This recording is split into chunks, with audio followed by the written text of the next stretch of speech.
Welcome back to Five Friday Feedback. First off, I'd like to thank our guest, Patrick Grimes, for coming on the podcast. Dominic, I missed you on Monday. What'd you think of the podcast thus far? I missed you too. I don't know if you saw, or heard me. I was outside the door. I was kind of knocking. It was raining. A little bit of whimpering coming from the other side of the door. I was trying to get in, couldn't get in. All jokes aside, I loved listening to the podcast. I actually just finished listening to it right before our Friday episode. And I found it very informational, very enjoyable. And it kind of made me ponder a lot of things. And I hope that you guys listening felt the same way about Monday's pod with Patrick.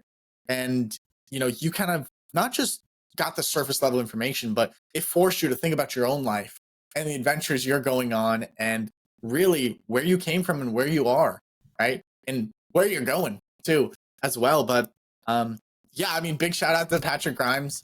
We really appreciate him for coming onto our podcast and sharing his information, everything from engineering to traveling to modern investing. I mean, it was a wild conversation. And you know what I loved most about it is you have a way with people, Chris. I don't know if you noticed this or you understand it super well, but you have such a great way with people to get them to open up and share their secrets. Towards the end of the podcast, he's like, I usually don't talk about this, but with you, I'll talk about. And I was like, I love it. Chris is like our key to everything, right? He unlocks doors that we just can't get into. So we appreciate you, Chris, as well for Monday's episode. But yeah, I have a whole list of notes here on my screen here, so I'm ready to dive deep in today's episode. And also, we got our viewer mailbag here after the recap with a little win of the week, finishing it off. But to start it off, Chris, what was your favorite thing you learned from Monday's episode with Patrick Grimes? The biggest thing that I really enjoyed talking with Patrick about was how traveling for him opened up so many doors in his mind of ways of looking at finance, the way of looking at life, and to take that wider perspective. Because I think we get so bogged down in our day-to-day life of I go to work, I make money, I spend money. I go to work, I make money, I spend money. We just kind of get stuck in this hamster wheel. And it's not until we're forced or we make a conscious decision to step back for a year to see do I even want this life? Do I want to be in that rat race? Do I want to play that game? And Patrick, due to his own volition, he put himself into those situations. But I think that was just cool that he was able to do that rather than being forced upon him. Yeah, no, it's like I was listening to it and I was like, man, I mean, this is it's like looking in a mirror. It's like he does a lot of travel. He studied a lot of religion, a lot of Buddhism and stuff like that. I was like, oh, this is Chris's guy right here. I love this. So I love that we can see someone who also has been down the path that you've similarly walked. But I agree 100%. I mean, he was saying that, when he traveled, it gave perspective, like you said, on finance, but on a broader perspective of life. And it kind of made me think to myself, it's like, oh, I kind of need to travel a little bit more. Because for me, I see traveling as a vacation. Let's get away. Let's stop what we're doing working and go just relax, right? And for me, in the hustles of the mid-20s, it's like, oh, we can't stop. We gotta push through, and that's comes from a lot of pressure from myself. And it's really just pressure from myself, right? But what I liked so much about it is rather than using vacation as a form of escaping, using it as a time of deep thinking and meditation. And yeah, you're getting away from, okay, I need to do this, I need to do that, I got this to post, I got this to post, I got this to edit, this to record. It's like, no. What direction are we going? What are we thinking? What are we doing now that isn't working? And, what I've thought is, you have to find a place that's peaceful for you, that you can visit often. For me, it's Minnesota. I love going up to Minnesota. That's like my peace, my solitude, my serenity. And, it's unfortunate that I only go up there maybe once a year, right? For 2 weeks or so. But maybe it doesn't have to be a vacation. I know, Chris, you do a lot of meditating. I know you do a lot of deep thinking. You're taking in a lot of information, so you got to process that quite often. But how do you find that peaceful place to go to really understand your thought, understand your actions, and really craft a better way forward? It's tough and it comes in waves, right? There's times where I feel like I'm really on top of it. There are times right now in my life that I just feel like I'm not. I think a lot of it is carving that space to be solitude, putting it in your calendar. And I know it's hard for people. I know what it's like when you're just so busy. You're like, I just don't have time. And it's the same thing for your fitness. It's the same thing for your finance, same thing for everything. If it's important enough, you will find time. And it might not be the time that you want to dictate to it, but don't let perfect be the enemy of good. Just try to carve out time to be alone. And that means without headphones, without entertainment, without distractions, just to kind of go inside. I mean, luckily for me, I've been developing this over the past like decade. So it's kind of part of my life. And the funny thing is when life speeds up, like it is in this season of life where things are just coming at me over and over and over again, I feel like I'm getting smashed by the waves and can't take that breath. That's when you actually need that silence, that meditation, that focus on yourself even more. In the times where you don't have the time is when you really need it. When things are going well and you have all that time, I don't really need it. But when stuff hits the fan, for lack of a better term, that's when you need that time, that solitude. So you need to actually carve out that space. If you just hope and pray that like it's going to happen, the stars will magically align and I'll just have that time to be alone, to be introspective, to not have to think about everything else, it's just never going to come. Totally agree with you. And yeah, it can be so difficult to carve out that time, even 10 minutes a day, 20 minutes a day. It seems impossible, but when you think about it, it's like there's 60 minutes in an hour and there's 24 hours in a day, right? We got to find some room in there somewhere, right? But I think part of yeah, go for it. What I would think is if you're saying like, I just don't have time. And if you're just a normal American, I would say go to your phone, go to your screen time and look at all the apps and see how much time you're dedicating to that. Because I think it was the average person right now is giving more screen time than they are sleep. So you have, most people have time, even if you have kids of all these things. And if you don't have time, you need to carve out time, even if that means waking up 10 minutes earlier than you used to, getting out of bed and trying to get some time alone to walk around the block in the dark, get something where you can just be alone with your thoughts. And you have to carve out that space, hoping that the space is going to magically find itself. It's like financial independence. It's like being healthy. No one just wakes up and is like, oh, hey, like that's nice. Like, look at me. I have $1 million. Didn't even try. That doesn't very often happen. You see me looking off to the other side of the screen. It's because I'm writing that in my notes for my goals for the week. For next week coming up in my health tab. Every week I set new goals, right? And every month I set new goals, right? And under my health tab, it's literally get more sleep than screen time now. I love that. Yeah, if I went to screen time, I would not be proud because I know I've been getting about an average over the course of like the last 6 months. I've been getting about 6.5 hours of sleep. Needs to bump it up just a little bit in the past month. For me as well, it's been kind of chaotic by my own decisions, to be honest. I've been getting a little bit less, right? Averaging around 4.5, 5 hours of sleep. So yeah, no, definitely getting more sleep than screen time.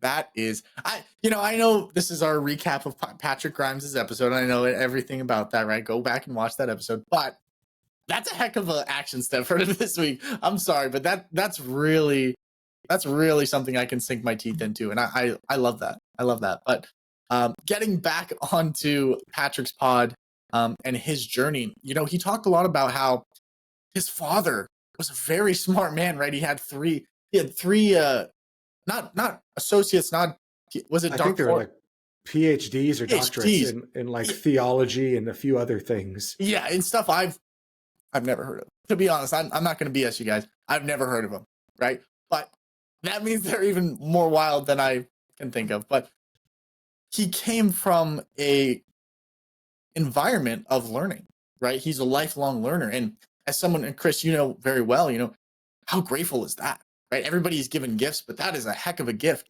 especially for, you and I. We had a tough time learning in school in the traditional sense.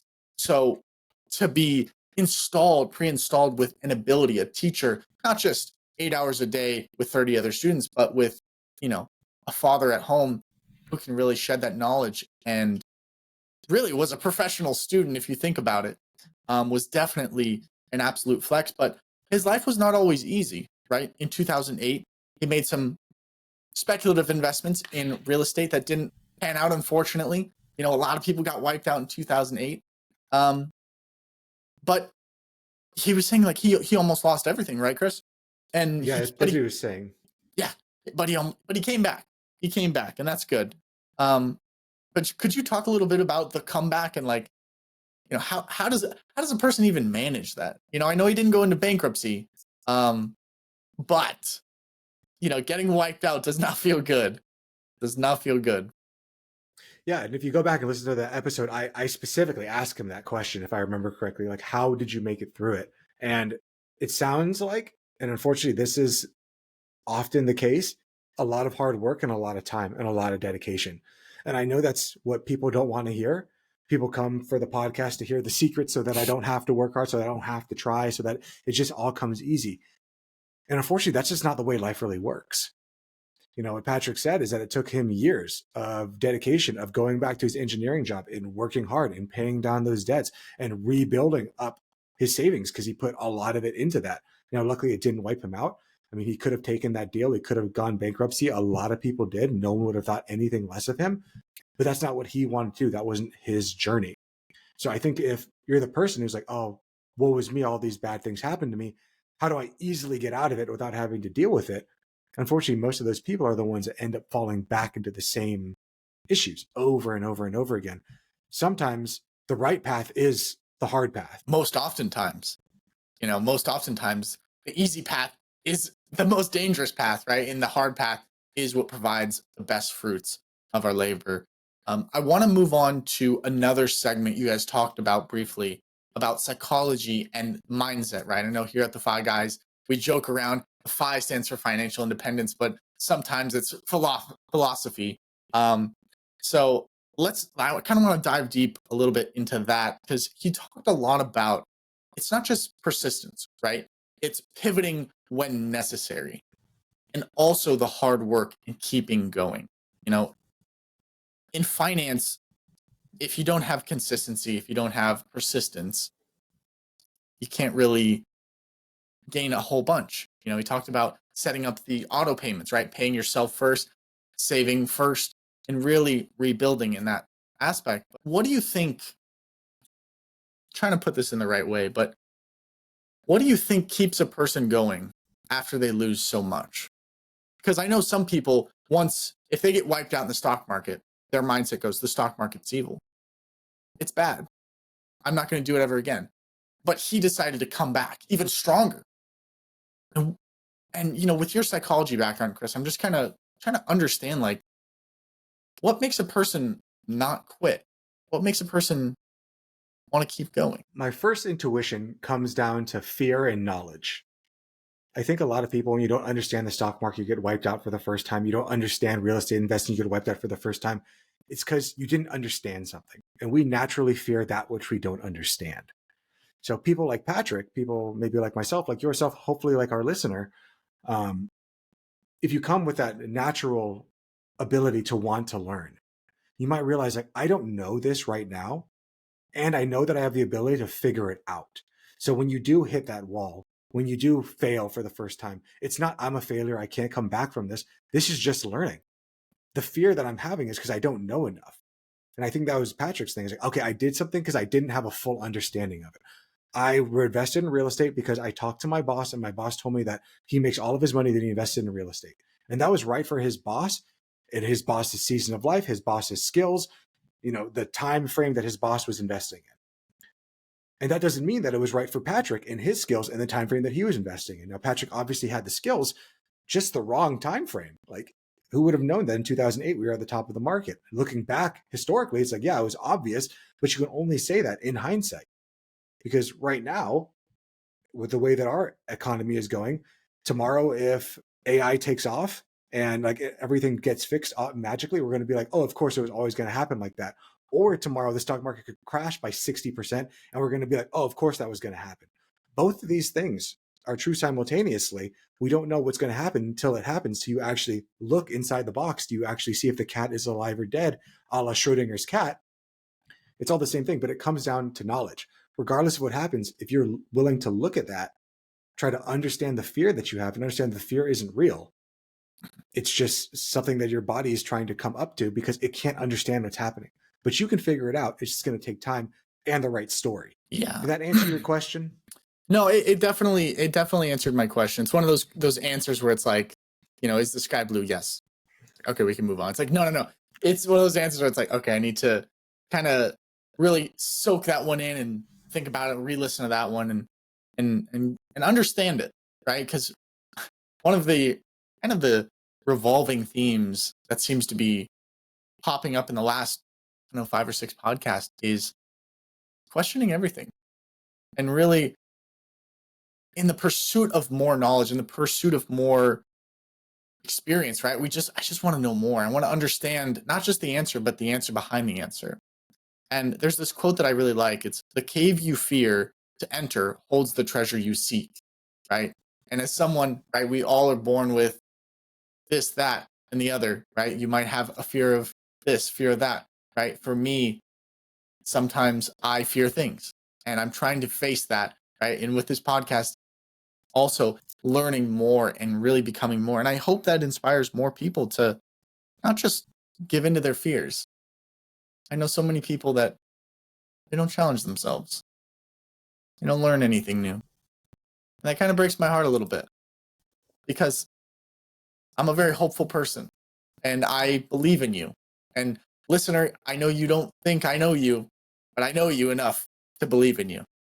And I know you can achieve great things, right? If our guest can get wiped out in 2008 and come back with a vengeance, even stronger, building stability for his family, not just for his current family, but for generations, nice. You guys can do it too, right? We can all build success. I know sometimes when all you see around you is poverty or middle class or just nothing really going on, it doesn't feel like it's possible to reach those upper echelons, those dreams, those goals, right? But it is possible. It is possible.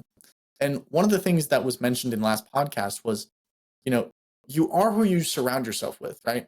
And I know me in my life, I have Chris, God bless. And I have a few other people that really inspire me, but some people are just, I'm not going to say dead weight, but they're not who I want to become, but they're lifelong friends, right? I'm not going to cut ties with them, but you have to understand that you are who you hang out with. And one of the things I've been doing in my own personal life to increase my knowledge is actually spending more time with AI. My drive to work, I'll just be talking with it. Sometimes I'll speak in a language that I'm learning. Sometimes I'll speak Spanish to it. Sometimes I'll ask it questions, right? So just because your friends aren't millionaires or billionaires or fitness coaches or whatever you're trying to achieve in life, that doesn't mean a book, an audiobook, a podcast, an AI can't be that friend to you. So I highly recommend soak up your knowledge. And like Chris was saying earlier, I just love it. Make sure your sleep time is more than your screen time, and make sure your learning time is more than honestly everything else, because that's what we're here for, right? But I've taken enough of the time here. I'm going to pass the mic back to Chris, take a breath, and grab a water here in a second. But Chris, let's get the ball back in your court. What were some final thoughts on what you kind of dove into with Patrick and something that kind of stuck out that you didn't really expect with him? Yeah, before we get there, I want to talk briefly on, because you asked me the question earlier, what makes somebody come back from those type of things. And I think a lot of it also has to do with your internal or your external locus of control. Where do you feel your power comes from? Is it from inside of you? Do you have the ability to kind of shape your destiny? Are you the driver of your life in the driver's seat, or are you the passenger? Is it external? Is the world just happening to you and you just happen to be a part of it? Because I could think if someone has that external locus of control, other people are the ones who dictate my life. Causes and conditions outside of my control are the things that dictate my life. Then whenever something bad happens, you're just going to be like, well, that's just not for me, because causes and conditions outside of me have made that just not be for me. But if you have an internal locus of control, then you're going to say, like, what can I do to not let this happen again? How can I figure this out? In truth, my estimation of it is majority of your life is sheer dumb luck. But going through your life thinking that it's all sheer dumb luck, so why even try, is not going to get you to be where you want to be.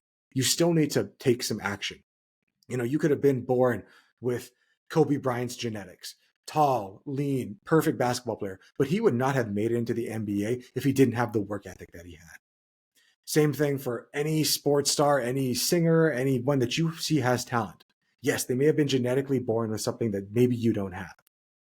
and they had to work at it too to become better. And I guarantee you, listener, that you have something that they don't have, something that you need to see inside yourself and that you need to cultivate and grow to get better every single day. So where does that control come from? Does it come from outside of you or inside of you? The other thing I want to touch upon was you were saying about the screen time thing. If you're on your screens and you're going through and you're trying to get education versus entertainment, you need to be honest with yourself. Too many of us, I'm scrolling on Instagram for market research.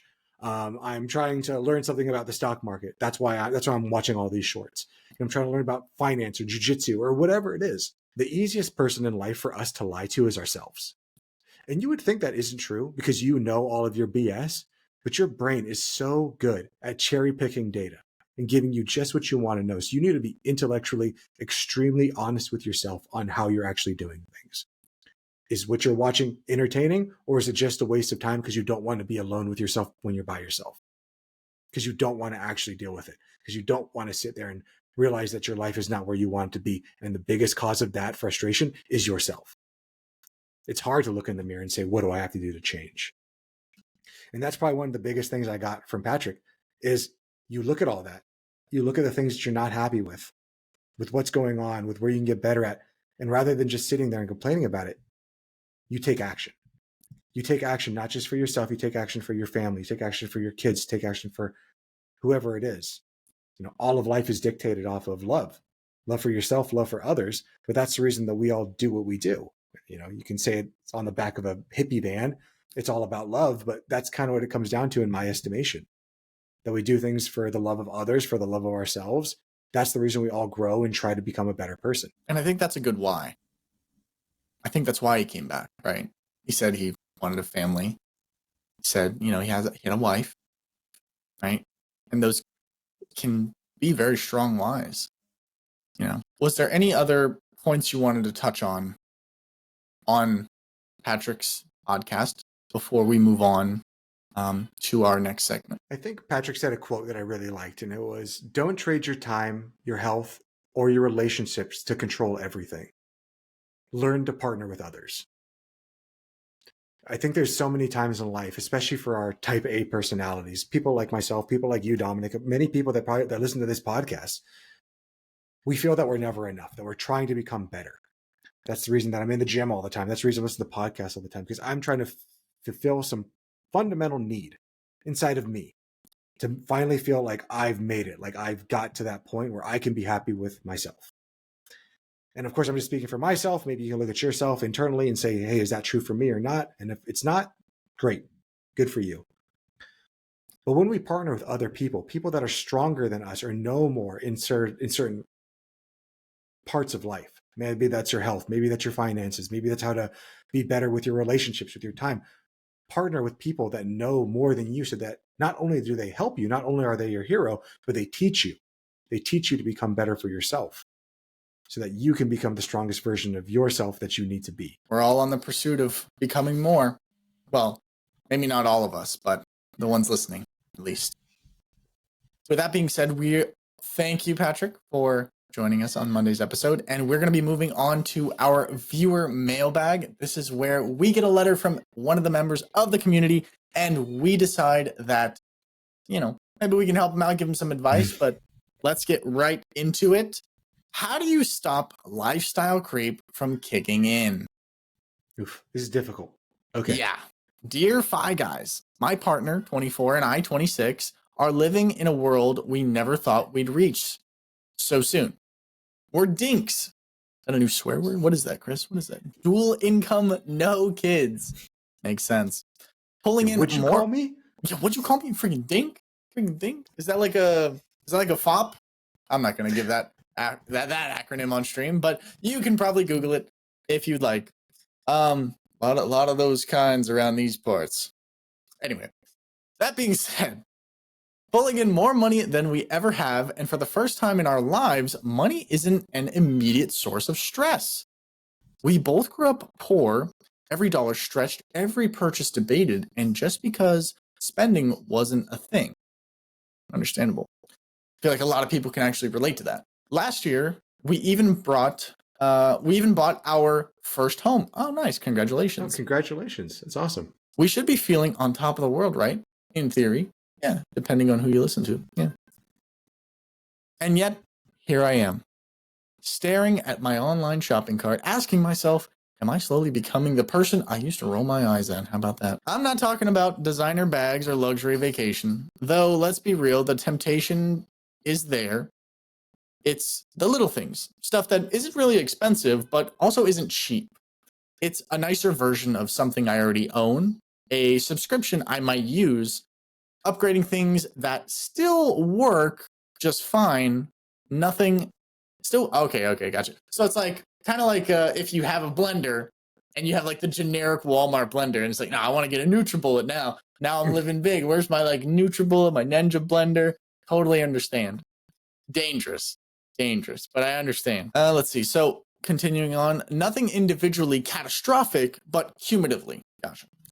I worry I'm watching lifestyle creep sneak into my life like an uninvited guest who slowly makes themselves at home.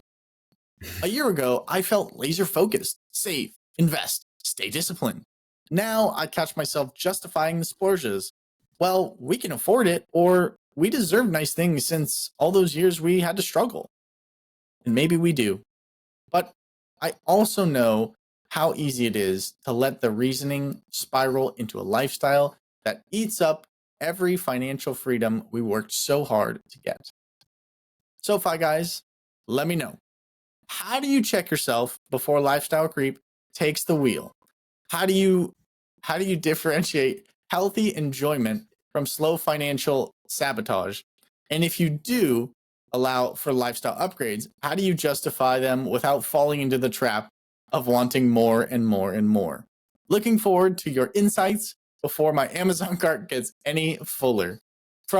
We climbed from broke to stacking cash, but we're burning it just as fast.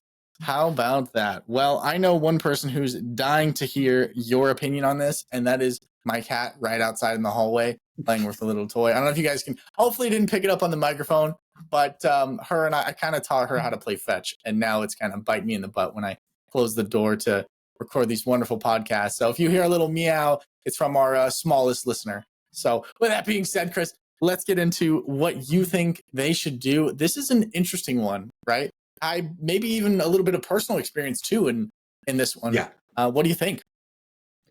First off, I want to define lifestyle creep so people can understand what that means. And what it means is that there's just subtle, small, justified upgrades to your life that you deserve that compound over time.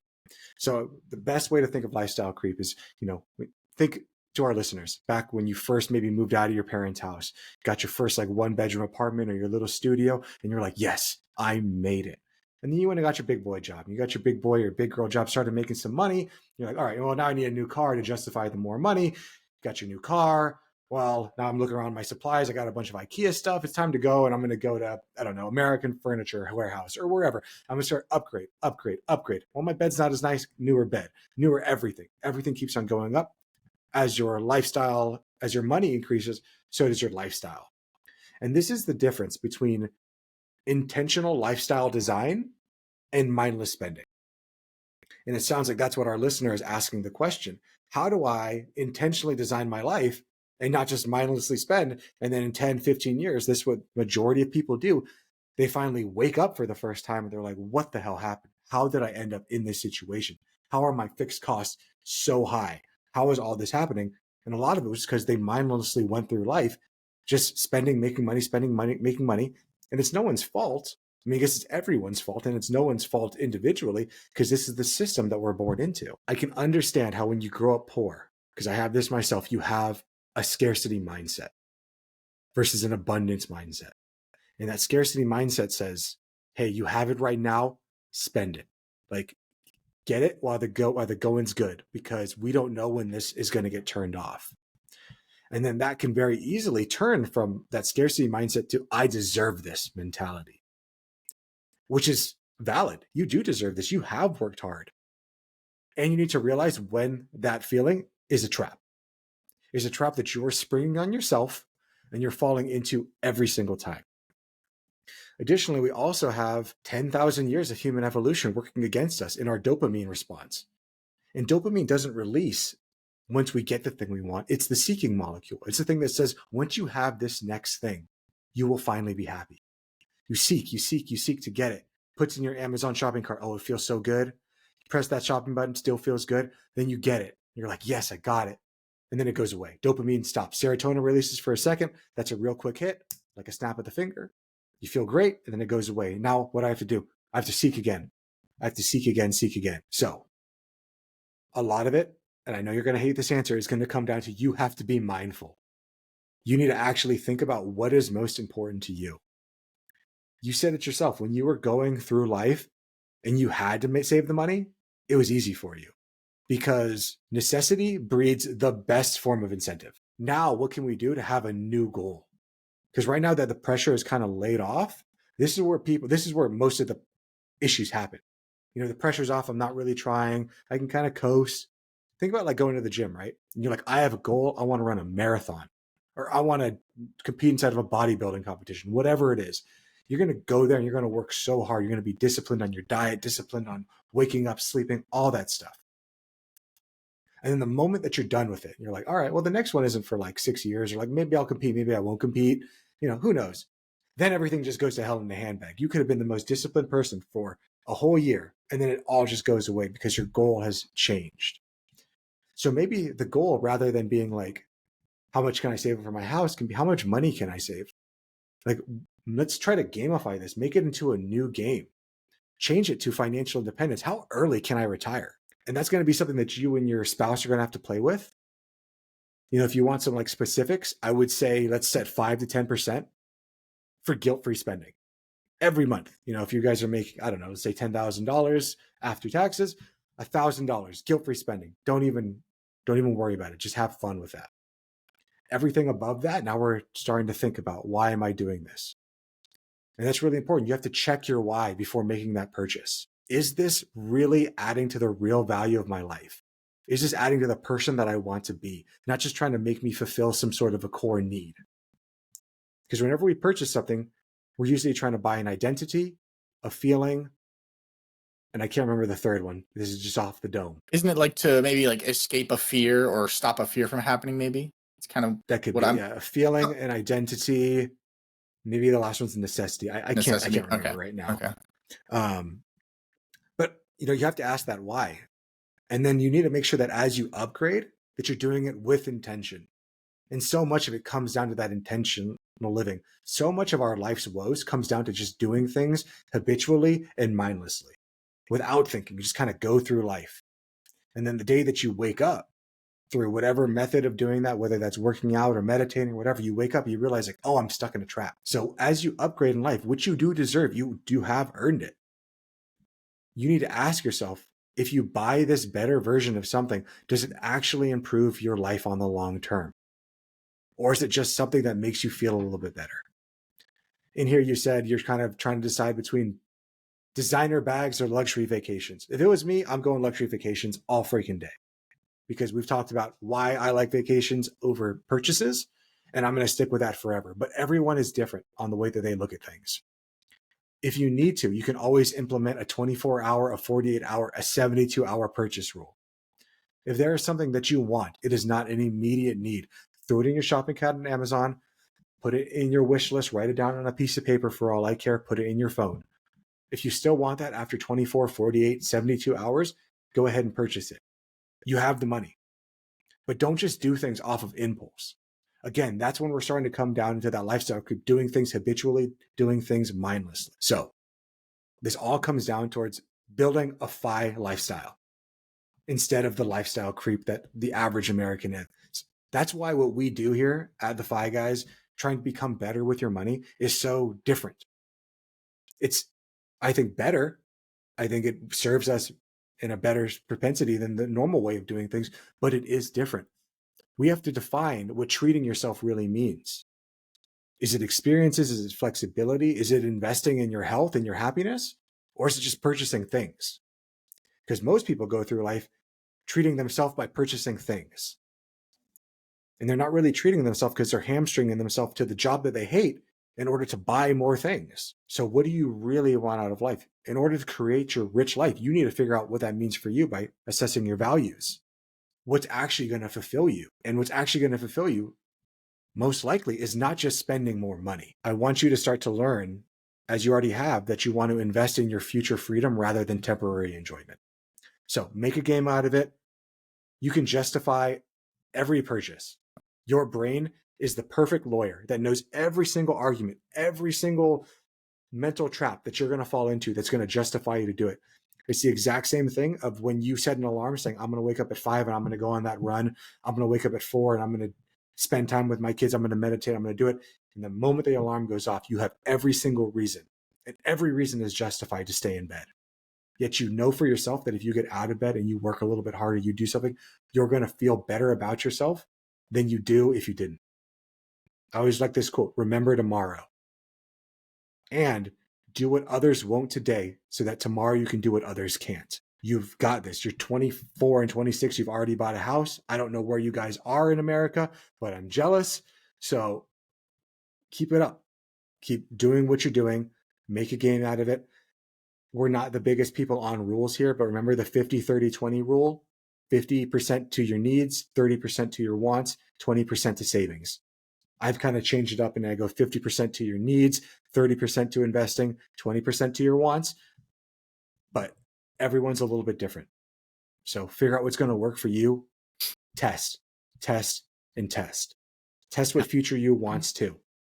I'm guarantee that if you start to focus on what future you want, start to actually try to connect with that person, it's going to be a lot better than what you're doing and mindlessly kind of going through life hoping. But it takes intention and it takes every single day working at it. There's not a day that you get off the treadmill and stop. That's not the way life works with this. It's not the way life works with most of anything. True. And, Very true. Do you have anything before I talked about my final thing? I was going to say, like, yeah, absolutely. I mean, starting with a nice budget, getting back to the basics they said that they were already great at budgeting, great at all this, saving, discipline, all that. They're great at it. They just kind of fell off a little bit, which is great, right? Which is great. It's like, okay, they have the muscle. So it's like, okay, it's not going to be as hard. It's like, if you lifted a lot in your 20s, stopped a little bit for a few years and you came back, it's easier to gain muscle than if you just starting in your 30s for the first time, right? You already have that discipline in you. So it's good. So you're almost there. And I love what you were saying, Chris, about, you have to start with why. Like, why are you doing this? Why is this? Why is that? Like we say, question everything and try and understand the reasoning behind the decisions you're making. Because I'm pretty sure they know. They know, I know, everybody knows that, say they buy that Louis bag for who knows how much, $2,000 or whatever, right? That's not nirvana. That's not, you're not going to be walking, you're not going to be walking above the earth anymore. It's not something that's going to happen. Like, life is not complete after a Louis bag is purchased. So like you said, I love what you do, Chris. You're so interesting with this. They're looking for answers and you give them more questions. And it's interesting because it shows that you don't have the answers. The answers can only be found in them. And I love that. Rather than being the hero of their story, you're forcing them to be the hero of their own story. And I love that. I really love that. So that is just my points, but feel free to continue on the path that you were on. So I just have one more closing thought, and it's this. It is okay to spend money. And I know that's crazy coming from someone who is a financial professional to tell people that it is okay to spend money, but it is. We need to spend money. The only thing I would say to that is just make sure that you're spending in line with your values, spending towards the life that you actually want. I don't want you to get hunkered down and be like, oh, well, Chris told me only 5 to 10%, or he only said 10 to 20%. Like, life is meant to be lived. So you have to be able to figure out for yourself. Again, just like Dominic said a second ago, you have to be the hero of your own story. These general rules, these general guidelines, save this, save that, that's meant for general. But you are a specific individual. You and your spouse are specific individuals that you two only exist right here in this space and time. And what you guys need is going to change as life unfolds. So I encourage you to audit your spending. Look at it. If you need to go back and budget again, start doing that. And what you could do is every month, my wife and I still do this. Go back and categorize every purchase, level 1 through 5. Level 1 is, if I had this ability to make this purchase again today, I would do it in a heartbeat. Level 2 is like, I can go either way. Level 3 was like, that was a mistake. I shouldn't have done that. There's nothing you can do about the past. But at least next time it comes back to the shopping cart, you're like, oh, wait, remember tomorrow. How am I going to feel about this decision tomorrow? Am I going to feel good about it when I look back at the end of the month and I get to be like, man, look at all these category 1s I gave. That looks awesome. Versus looking at it every month and being disappointed, being like, these are all category 3s. These are all red lights. I shouldn't have bought any of this stuff. And then you and your spouse, you have an amazing partner in that you guys have done this together. Hold each other accountable. Don't lecture each other. Don't try to like ward over each other if one of you is better at it than the other. But be a team on this stuff and hold each other accountable in the most loving way possible. I have to make that very clear. In the most loving way possible. Don't try to judge over anybody. I know typically what happens is usually the female spends more than the male, and then the male will shame the female, and it works in both directions. So just don't shame, come from a place of understanding. It's always better. Yeah. It's almost always better. Yeah. So those are some good, that last one was good insight. Very good insight. Very good insight. It's always come from a place of compassion, come from a place of understanding. Don't be judgmental. If money is already spent, money is already spent. You can only fix the future, not necessarily the past. So let's try and, walk a better path going forward. And yes, let's conversation and communication are so important in all relationships. But I hope that helps you. I hope that you can find the answers inside of yourself, because most of the answers for all of our problems are actually hidden behind meditation and thought, and really just understanding the problem and understanding yourself. So we wish you the best of luck with that. Any final thoughts, Chris, before we move on to win of the week? No, I like what you said there. Like, most answers are hidden behind the curtain of the self. So look inside, because only you know the answer, because there are no real solutions, only trade-offs. Yeah. And the trade-offs that I make, the trade-offs that Dominic make, the trade-offs that you make are going to be different, because no one holds the future. And there isn't an objective truth to what's the right answer or wrong answer. There just isn't. That being said, best of luck. We're going to be moving on to win of the week. So for this week's win of the week, I'm going to take the start of this one. So as some of you may or may not know, there's been a new ChatGPT released, and I have to be honest, I've been going absolutely crazy with it. I got a call from Sam Altman. He's like, Dom, you got to stop using the image generation. You're frying our servers. I said, what do you want, Sam Altman? I'm generating hella good pictures. It's crazy, man. It's crazy. Of course, it's exactly how I framed it. Exactly how I said it. No, but with the new powerful GPT, I think 4.0 they call it. There might be even a new one out since this podcast released. But I've decided to kind of take my streams, I do the podcast here, and then I also do like some gaming stuff. I'm streaming on my own time. And I've used the ChatGPT to rebrand everything, like to create an entire, like in a way, like a cinematic universe, right? We have a new mascot, we have new lore, we have a new backstory, we have new scenes. So that is my definite win of the week. I haven't told anybody on stream, so if you are from stream and you are listening, howdy, welcome back. And I do hear from them a lot about the podcast, so it's kind of interesting. I'll be streaming, I'll be playing like Battlefield or something, and they'll be like, I love this podcast on Money Lies. I loved it. It was great. I'm like, oh, nice. So I love that. So if you are watching, thanks for listening. But what is your win of the week, Chris? Do you have one? That's very cool. First off, shout out. Where do people find you for stream and whatnot? Oh, yeah. So you can find me on Twitch, twitch.com/Dominic James, or you can go on YouTube and search up Dominic James Gaming. I'll be posting a lot of gaming videos, live streams and shorts, all that fun stuff. And that's where you can find little old Dom. But what is your win of the week, Chris?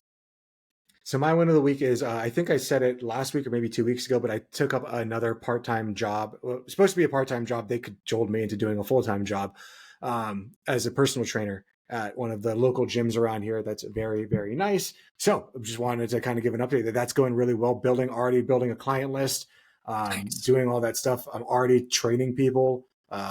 So it's pretty cool. I think I've only been there for like a week. And the first week was really just like sit there and do your corporate training. And then I was like, I'm done with this. Can I just go do what I know how to do? And luckily my supervisor there is like, Chris, if you know what you're doing, like, he's hands off. He just lets me do whatever the heck I want. So it is wonderful, chef's kiss, to go out there and get to work with people the way that I like, interact the way that I like. Um, it's so funny how all of these things are interconnected, right? The things I do with the coaching side for the finances, the thing I do with the financial advising, the thing I do with the jujitsu coaching. It's all the exact same thing over and over and over again, just in different modalities and things that I'm all really passionate about in life. So it's not even like work. It's like Yeah. it's pretty cool. It's like, oh, I'm getting paid to like work out. Like, Yeah. It's a good sick. life. It's a good life. It's a good life. You know, it's so interesting. Like the irony of life is, you know, you kind of grew up with bad teachers who didn't inspire you to learn, and yet you became someone who is a lifelong learner and became a great teacher. It's kind I love the light lemons to lemonade type situation. I just love it. I love the story of Chris Monzon. Maybe I'll use ChatGPT to write up a little, you know, comic book script for it.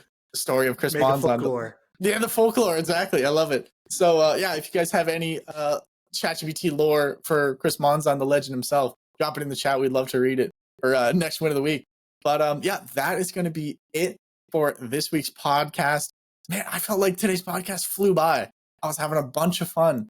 And if you guys were having a bunch of fun too, I love it. I appreciate it. If you would give a like or a follow wherever you are listening. But most importantly, if you did take something from today, please take action on it, right? We always say that education without action is just entertainment. One of these podcasts, I'm going to get it right on the first try. I swear. There's too many E's in the quote. But yes, education without action is just entertainment. And while we love entertaining you, we would like to teach you as well, because if society can improve, well, that's good for all of us, right? And if you are all about improving your life, people's lives, all the fun stuff, feel free to share the podcast with your mom, with your dad, your brother, your sister, your friends. Heck, send it to your enemy, you know? Who knows what they'll get out of it? Maybe it's just like a pseudo play. I don't know. You do you. You do you. But with that being said, I hope you take action this week, and I hope you have a wonderful weekend if you're watching this on Friday. I'm Dom. He's Chris. Any final thoughts, Chris, before we roll out the red carpet and exit to Saturday? No, we'll exit to Saturday, but remember what we said at the beginning. More sleep than screen time. Yes. And be honest with yourself. I'm Chris. He's Dom. Later. Peace. This video podcast is sponsored by Monzon Wealth. The content in this podcast is for informational purposes only and should not be considered financial advice. We do not endorse specific products or services. Past performance does not guarantee future results. The opinions expressed are those of the host and guests, not the podcast sponsor. It is crucial to consult with a qualified financial advisor or professional who can provide advice tailored to your specific needs before making any financial decisions, investments, or taking any other actions. If you are seeking specified help, you can reach out to Chris at monzonwealth.com.